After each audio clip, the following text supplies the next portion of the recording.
movie's about growing up, growing older. Tell me how each of you feel about that scenario. Do you want to start or you want me to start? You can. I'll start because he's not done many of these. And no, for me, it's about relationships and helping. I help him to become a little boy, proper little boy, because he's a lonely little kid living in an old people's home, and he helps me to die happily. It's a hill. I drag him up one side, and he leads me down the other. Now, your character feels like he wants to get to know what it's like, what happens when you die. Do you, as a little boy now, do you think about those things?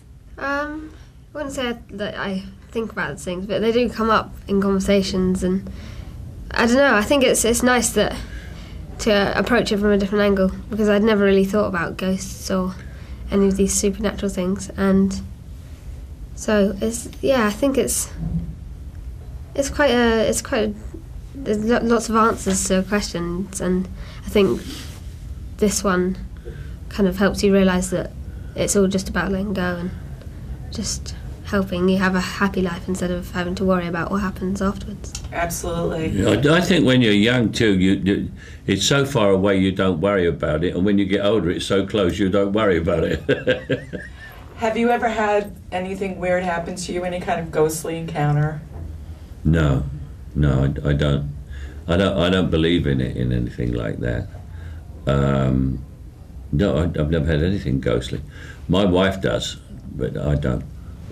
Really? So she must be open to it. Yeah, she is. Yeah. She's Indian and she's Kashmiri, so there's all that whole spiritual thing that goes on there. Now, tell me about working at the magic acts together. Did you know anything about magic before the film? Did you know anything? Nothing. I did.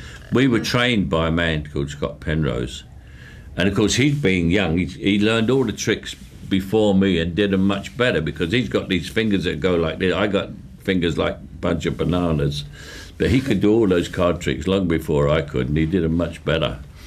But Scott Penrose was a magician.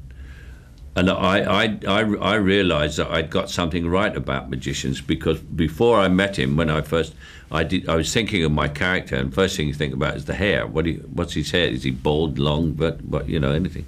And I thought, he's a magician, so I'm going to part my hair right down the middle. I sort of saw it like that. And then he turned up, Scott, didn't he? And he had his hair parted right down the middle, just like that.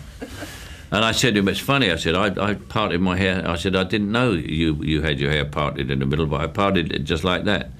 I said, do a lot of magicians part their hair in the middle? I said, because maybe I remember it from when my children were young, and the magician turned up for the birthday party. And I always seem to remember they had the hair parted in the middle.